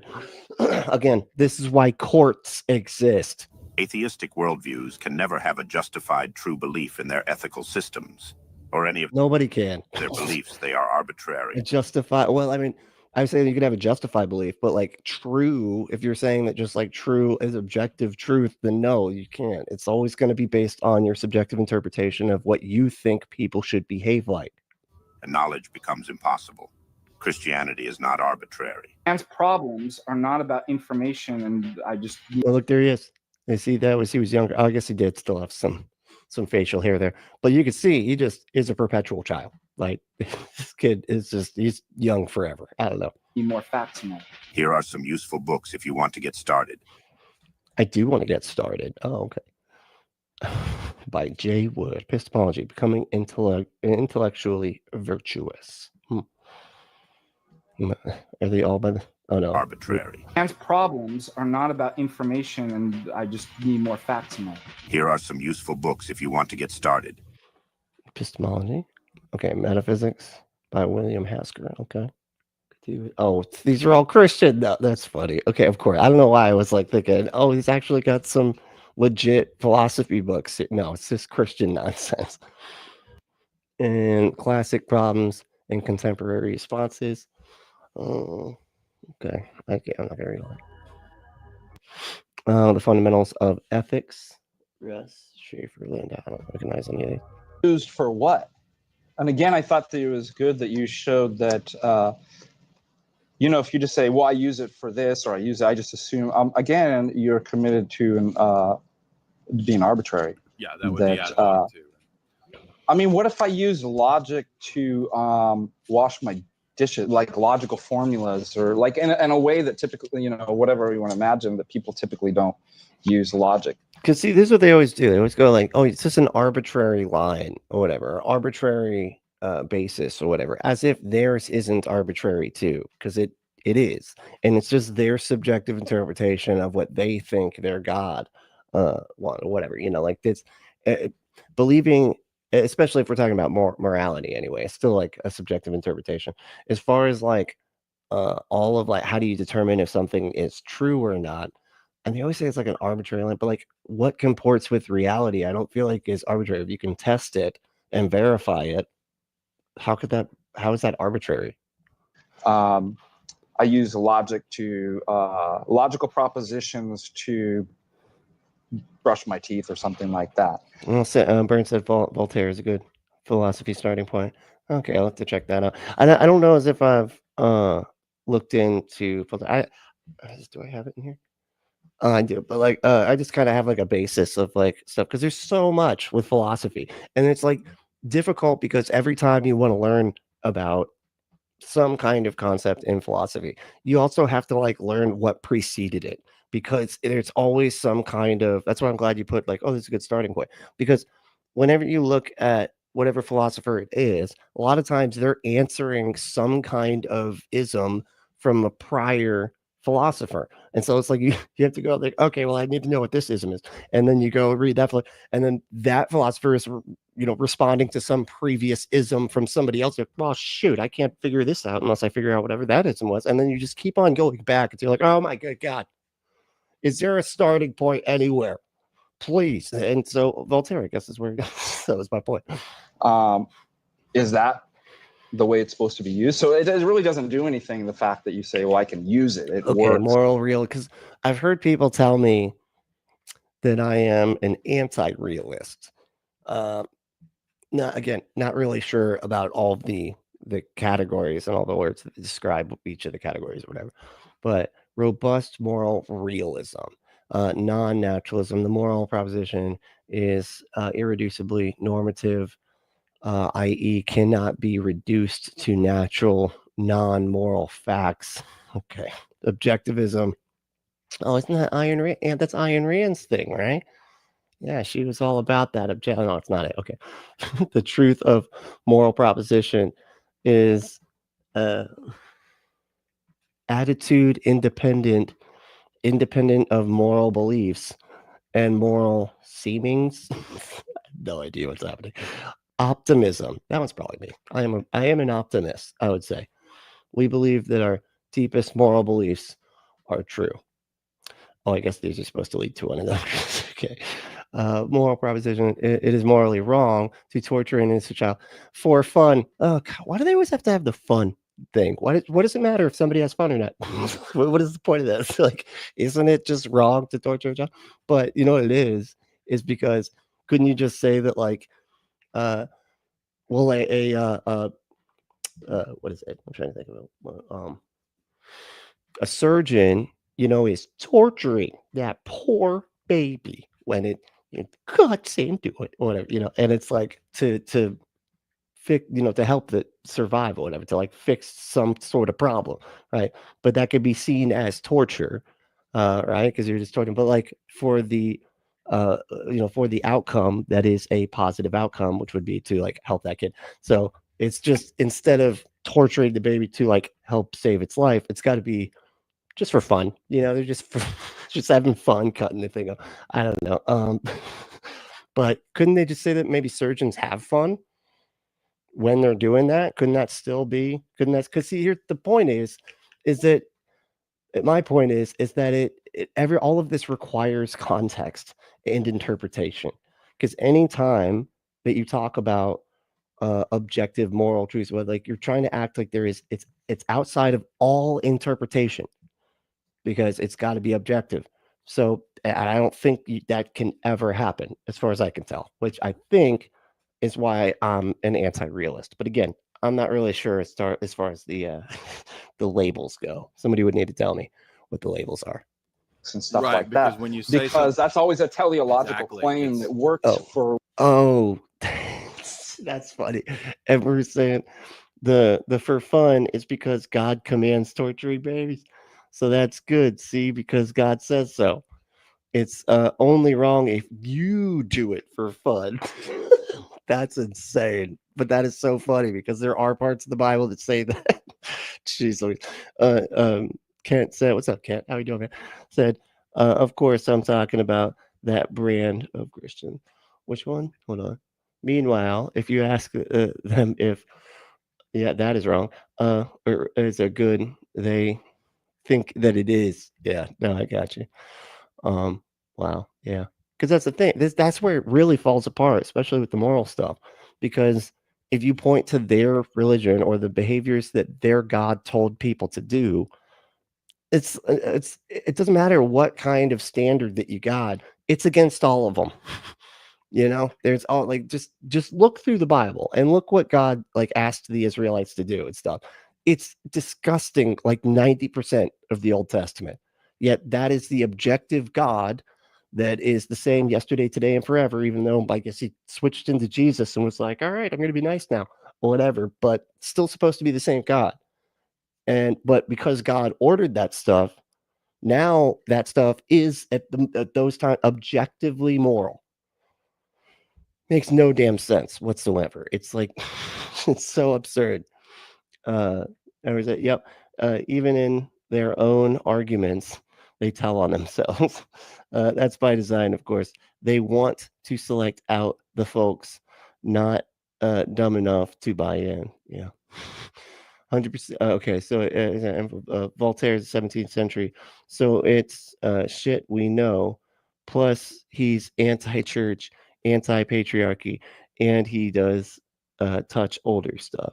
French Revolution, and other topics that bleed over. One of the most. Oh, okay, interesting. Yeah, I'll have to look into it. I feel like I have. I don't know, I'd have to look back and see what he talks about and everything. But they may have covered him in my book that I'm going through. For what Yeah, end? that And the end that you're choosing is arbitrary. Exactly. It assumes a value judgment, right? To say that something has worked and therefore it has achieved its purpose assumes telos, and it assumes that's better than not working, right? We want the thing to work, and as You're showing a computer. The computer works, though, man. The computer does what it was designed to do by the designers that designed it to do. I don't. This is so dumb. This is where it says, philosophy does that thing where it just overcomplicates simple ass shit, and then just oversimplifies complicated ass shit, and then just bounces back and forth between the two of those. Supposed to not work. We want it to function, but functioning in that sense again assumes some positive outcome as opposed to an outcome that you don't want. And that would require a value judgment of saying, this one is good. I want this one. I don't want that one. This is okay. What's wrong with that? Like, I just sure exactly where the naturalists have gone. And I don't see. This is what I'm saying. Like, you see how the kid disappeared for all of this. He's just okay. Somebody that does sound smart. Maybe you say the stuff that I think is true because I can't, because he doesn't actually understand any of this stuff. So he just plays clips of other people saying it. Because I don't feel like I've ever heard him. He just will say, "Oh, atheists can't justify like how or logic or something, or they can't justify why anybody should believe true things," or something like that. And that's it. That's all he's ever said. Like, I don't feel like I've ever heard him actually break down the stuff like Jay Dyer here is talking about and all that. But in epistemology, and I talk about this with Quine, that Quine thinks that the old justificatory epistemology doesn't work, and it should be thrown out, primarily because his critique that there is no kind of cosmic exile from an outside position that can just look down purely objectively and make these kind of epistemic claims that everybody's embedded within and must do it within. And his critique of classical foundationalism is as well. And that what the hell is happening? I have no idea what the hell he's even talking about. But again, I'm not like up on all of these terms. I'm not a philosophy person. I do my best. There are certain things I like when it comes to like moral philosophy and ethics and stuff like that, but I still don't know all the little categories and all this type of shit. Quine is pointing out there that, well, what should we do if epistemology is going out, as Jaegwon Kim says, the business of justification? Well, what's left for epistemology? And he says it should be handed over, and you'll see his behavioralist influence. It should be handed over to psychology, in which we understand things as antecedent causes, which is the input, right, the behaviorist model, and the torrential output, which are our beliefs and propositions and whatnot, and that under the laws of mechanics and physics that we can study this. And what that commits him to is a form of reliabilism. So how do reliabilism now? Okay. I have no idea what the hell he's talking about. I'm going to be honest. It seems so strange to me. I mean, I get that, like, the whole idea is that, like, again, there's like an objective reality, and we all have our limited brains that can evaluate the subjective reality. And so our subjective interpretation of the subjective reality, what is actually real? How do you determine that type of stuff? But again, I feel like he's overcomplicating the hell out of it. I feel like what is true, as far as like in that sense, is what can be demonstrated to be the case, or has the most evidence to demonstrate that that proposition is actually true. I don't know what else to do with you. You know what I mean? Like that's all I can do. And if I find out that the evidence I thought was good evidence isn't actually good evidence, I'll change my position. There's nothing else to do. If you're saying that then makes me less, I have like a less reliable epistemology, okay, whatever. I mean, I think that you're just making up a magic as the basis for epistemology. But the other thing too is, aren't they seriously trying to say that it's being revealed to them, like God reveals truth to them? So wouldn't that mean that they can never be mistaken? They couldn't ever think something is true and be wrong if truth is revealed, right? Or am I just misunderstanding their position? Because I swear to God, that's how they always make it seem.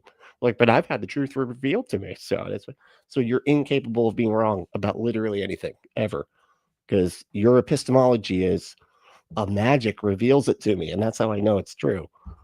What? We study the subject. I can't say I'm right. So I'm going to take that as I'm right. Epistemologically, under the banner of psychology. Well, what you would find out, he says, is you'd study this experimental subject in a controlled environment and determine how many, when X antecedent cause produces this, how many more true beliefs than false beliefs? And therefore, X would be reliable if it produced more true beliefs than false beliefs. But guess what? The same critique that we're making, that already assumes. It always just assumes that stuff can be true. Is that really? It's like, okay. God. He's like, that's moronic. You know, it's saying if something leads to more like truth, like the track record, if whatever the worldview is leads to more people being right about stuff more often than the people that are wrong about stuff. Because I feel like that puts kind of the nail in the Christian coffin right there.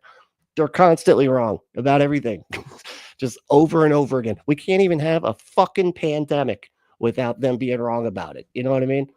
And getting mad for having to wear fabric on their face and shit. They're like, that 6 feet thing's bullshit. All this other stupid thing. Like, you can't even do that right.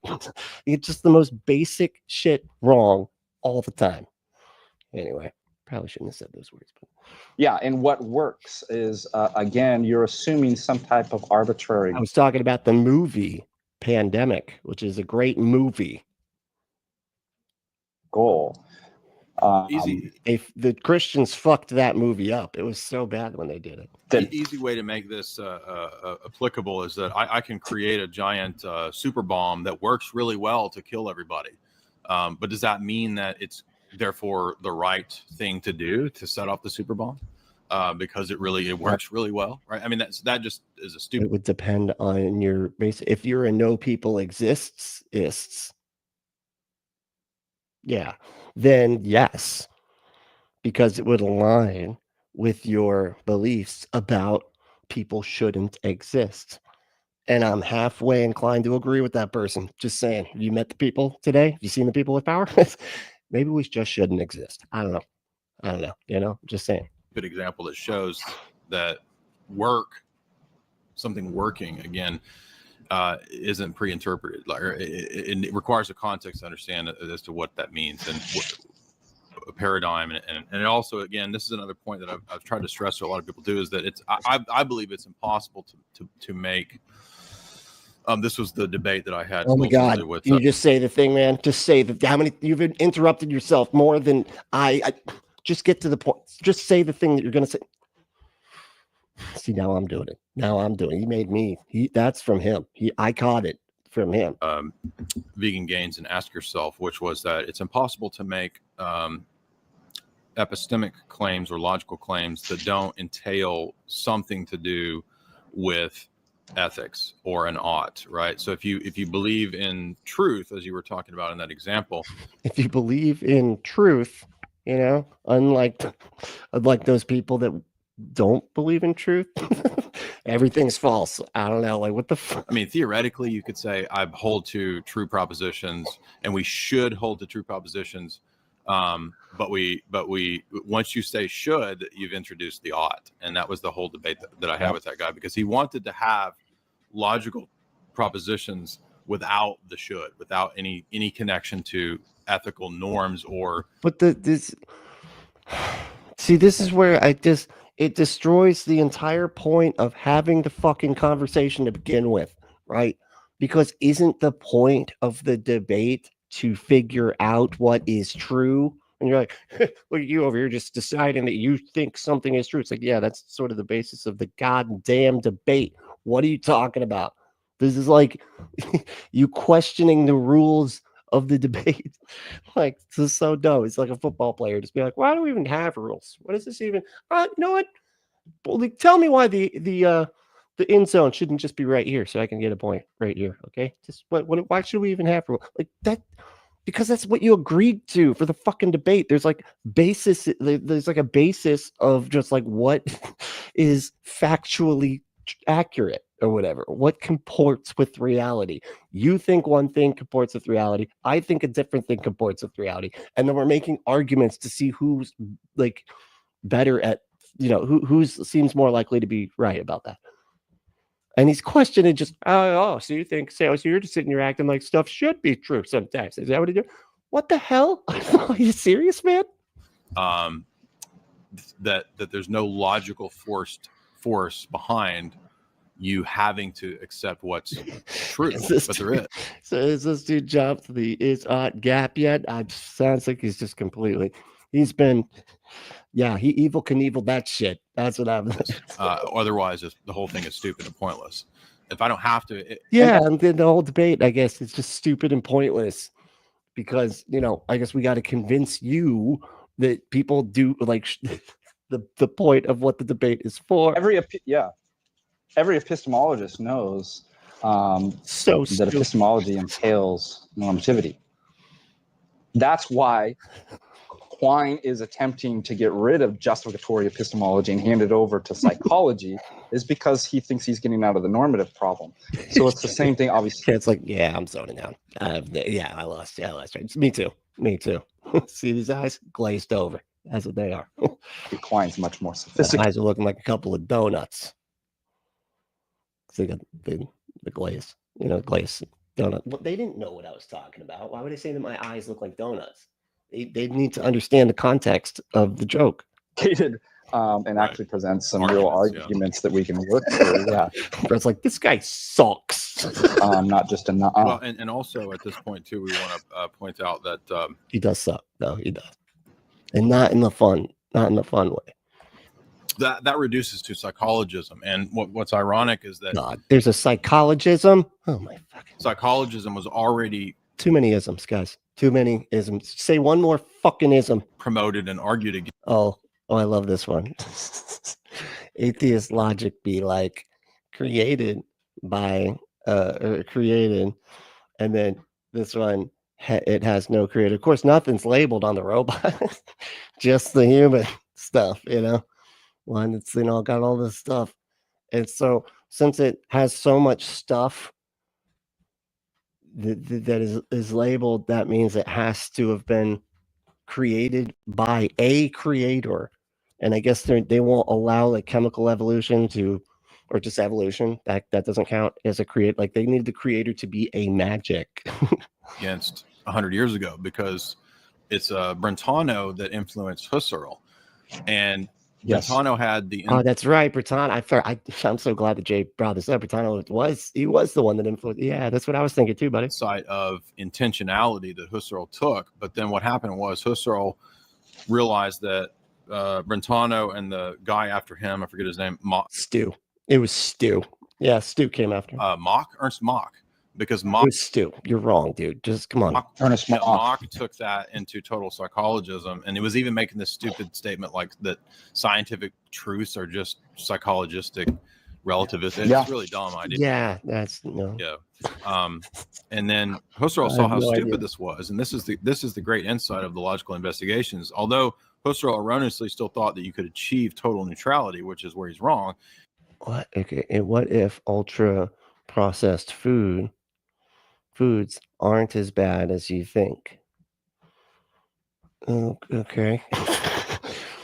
What does that got to do with anything, man? And the weird thing is, this seems like this has to do. It's like sidebar. Okay, over here. It's the appeal to nature or something. Is that what they're doing? Like, oh man, ultra processed food has to be bad for you because the more it's processed, the less natural it is, and natural equals good for you. and man-made equals not good for you, but that's not true. There are natural poisons and there are man-made medications that are unparalleled by anything in nature. So what's good for you is what's good for you. I know that's tautological, but like it is true. He was correct to understand and perfectly encapsulate how foolish and stupid it was to believe that science doesn't operate on abstract mathematical and logical principles. And that's what the logical investigation shows, is that there is a what? That's how you said that, right? What? I got that right? That's vast amount of logic and science that goes into the logic and mathematic and entailment and necessary. Yeah, that's right. Stew. Exactly. Like a beef stew. Propositions and what follows in the scientific method itself. Absolutely. Yeah. He's like,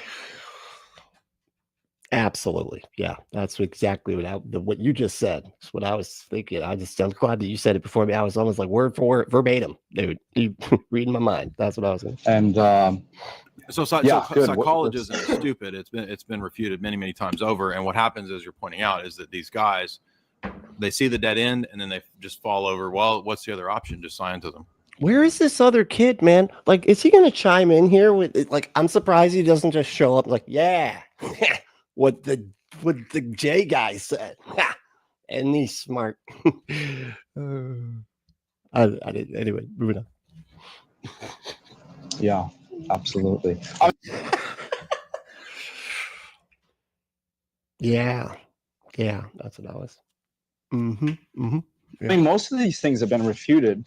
For example, how many times have you come across in debates somebody giving some naive logical empiricism? Yeah, right. That it's like nobody empirical facts and stuff. Stupid. They're so naive, empirical idiots. Or reductionism. That stuff that demonstrates whether or not it's true. The reductionist project of Carnap. There's no philosopher in the professional world that Carnap thinks those projects succeeded. They've been utter failures. Yeah. And it was great because all it took is... Well, here it is. Okay. Life is meaningless. Enjoyers watching their argument crumble beneath the incredible beauty of nature. What? Life is meaningless. Enjoyers. Oh, okay. Watch the argument crumble beneath incredible beauty. Beauty is subjective, dude. Like, what are you talking about? What if I actually don't like the color orange, And so sunsets, ugly. Don't like them. Stupid colors. Be blue like a normal sky. What are you even doing? Freaking weird sunset. Stupid. Ugly. I hate it. Like, what the fuck? It's just a subjective interpretation. And also, meaningless. Like, what do you mean? Meaningless to who? Like, you're saying there's some, like, I mean, it sounds like they might have depression. I don't know. But if they do say that or whatever, but like, if you're talking about like some intrinsic meaning to all of life, yeah, I don't think there's any meaning for that. But like each individual person can choose their meaning. That's the whole point. It's kind of a meta-reflective question. And it's just, and that's why I always acknowledge like the absurd, which is the constant struggle between a being like us that pines for meaning in a clearly meaningless universe. If the only true and meaningful statements are those empirically verified, what about that statement that the only true? Yeah, and guess what? The whole project, and you had some smarty pants there. You had Bertrand Russell. You had some smarty pantses in there. Okay, there are some smarty pantses. You had the whole smart asses, smart Vienna school, right? The whole project came to a crash. And so this is one of the problems too. You and I have talked about this. How does empiricism break down, dude? Like, and this, I know we get into like the subsets of empiricism or whatever, but if you can demonstrate something is true, then I mean, I guess like with science, it's like that's why we create models and stuff like that. But I don't know, I feel like that's the best we got. So because it's not perfect, it's completely flawed. Like they do this absolutist thing because again, I always feel like they're so absolutist in philosophy. It's like you can only get to truth through deduction, or you can only get to truth from induction, whatever. Like all these different, you can only get the truth that way, when there might be multiple ways to get to truth. But I don't know. It seems to me that like when we actually test stuff and come to conclusions about that would be the best that we can do. And just acknowledging the limits of our epistemology does not mean that it's all just completely useless, because that's what they seem to do. It's either absolute or nothing. That because of the way the education model now is kind of compartmentalized, and you don't. Yo, what's up, dude? Where you been? Have a classic like liberal arts education. You have people studying specific fields that neither know the history of that particular discipline, or its connection to all the other disciplines as well. And so you end up getting people making foolish statements and embarrassing themselves, not knowing that all of this has been refuted and nobody takes it seriously anymore. Exactly. Go get a great liberal arts education. Nobody takes empiricism seriously anymore. I feel like all, scientists would disagree. But again, I don't think that it's like as oversimplified as an absolutist as they always make things. And like, they're like, oh, well, that's been refuted by philosophers. Okay. And that refutation's been refuted by other philosophers. Who care? Like for the whole philosophers tend to disagree. That's sort of their whole back. Okay. They're going to debate about whatever it is forever. So saying that something's been refuted, I don't give a shit. You know what I mean? That's what I would. Yeah, that was what was so great about the ancient and principally the medieval system, both in the East and yeah. Hellbound. What's up, Hellbound? How we doing? I said, philosophical jagoffs. You fucking jagoff. Sorry, I love the way that you spelled it. Jagoff. Speaking absolutes, they always do, right? It's not my. I've always feel like I'm like, okay, well then maybe it's not only that. Maybe we can use multiple ways to figure out if something is true or not. I don't know. Maybe we can base it on our senses and whether, other objective testing and things like that, as well as inductive reasoning, whatever, like you should have multiple avenues. In the West, to be fair, was that whether it was Byzantium or whether it was the West, they at least understood the concept of the university, right? That all of the arts are under God because they're all aspects of his world. And this is why, famous saints in our tradition, Basil the Great, St. Phosius the Great, they promoted and believed in. Well, they were great. So, man, they probably came up with some pretty great stuff. A form of a broad-ranging classical education, so that there's nothing wrong with that, and it can be a good thing. It can be misused as anything can, because it's a tool. But what are you saying though? Is he talking about the liberal arts degree? There's nothing wrong with it, and it's absolutely that breakdown that you talked about when we get up to the modern philosophers like Descartes. That's when we start to see the breakdown. Descartes a modern philosopher? I thought he was pretty not modern. I don't know. I don't know when he existed, but I feel like he's not modern. What is like modern philosophy? Does anybody know any current, like right now, modern philosophers that are in Scotland, like they're publishing papers in philosophy, what do you call it? Journals. Do they have journals? Do philosophers have journals? I don't know if they have. Is it like science? It can't be like science, right? Do they have journals? Where do philosophers publish their stuff? I don't. Anyway, but does anybody know a single like actual modern philosopher? I'm just curious.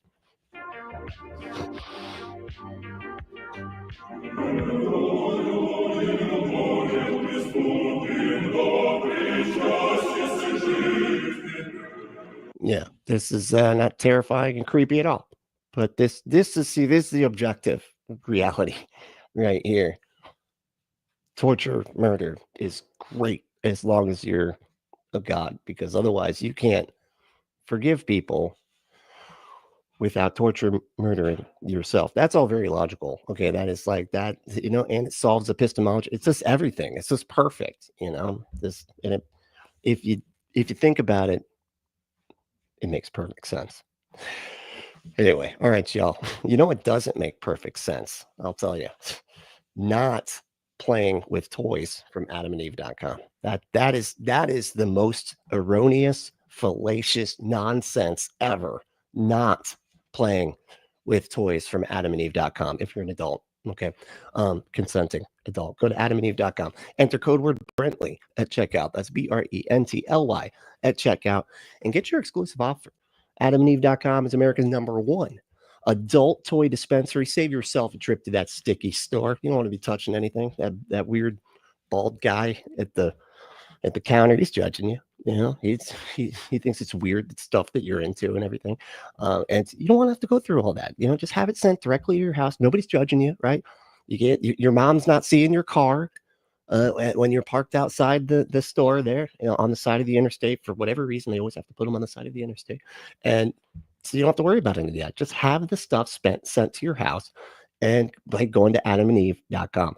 And their catalog is incredible. It's way better than those stupid stores. Okay. Those stores have like a quarter of what adamandeve.com has. So go to adamandeve.com, enter that code word Brently. It's written in purple. It should look like it's popping out of the screen. That was what I was trying to do. I was trying to make it look kind of 3D. See how it's like it's popping out? Anyway, go to adamandeve.com, enter that code word Brently, and get your exclusive offer. Get your butt some stuff and stuff your butt. haven't done the tag in a while there. But if you want to support the show, you can support us by supporting our sponsor. Oh, and if you want, you can hit that like button. That'd be great. I'd appreciate it. You know, and it's apparently hitting that button really does help send the message to the algorithm that you liked the show, whatever. Anyway, but if you want to if you want to become a patron, you can go to patreon.com/punkapostate. If you want to just do a one-time payment, you can do on a Cash App. Our cash tag is punkapostate, all one word. If you like, I would say like the most bang for your buck, right? Well, as if you go to adamandeve.com, but that's a different thing anyway. But as far as this show goes, not like banging, like that kind of banging, as far as this show goes, the most bang for your buck, I don't know why I'm having so much fun saying that, is becoming a member. So if you become a member, you hit that little join button, right? And then you get extra content that is just for members. You also get the pre-recorded content that I'm doing a lot more of lately. You get that early, right? Every single time. And then you also get special powers in these in these live streams with emojis and stuff like that. You get member emojis and they literally have powers. It's great. I know. And you can help. Well anyway, it's explained to you if you become a member. But yeah, and you also have access to some of these the live streams that turn straight to members only the second that they're done, right? So sometimes we do live streams like this. They go to members only like immediately after. So if you miss it, if you miss some of them, you might not have access to it. But so that's why you should become a member, and then you get access to all of them, no matter what. But hey, you should. And if you want to email me, right, you can email me at punkapostate@gmail.com. Love hearing from you. Any kind of deconstruction stories or anything like that. Just anything you want to, if I get anything wrong, maybe explain to me the different isms of the, the subsets of empiricism. Sure, why not? Yeah, go ahead. I promise I'll read them. I don't know if I'm going to understand them, but I'll read it. So yeah, email me, punkapostate@gmail.com. Also, join our Discord, right? We have the little button down there for Discord, and you can just hang out. We like interact a lot. I'm on there quite a bit. You can also follow me on all the other socials. But hey, the main thing is to stay logical, loving, skeptical, and compassionate. And we will see you next time.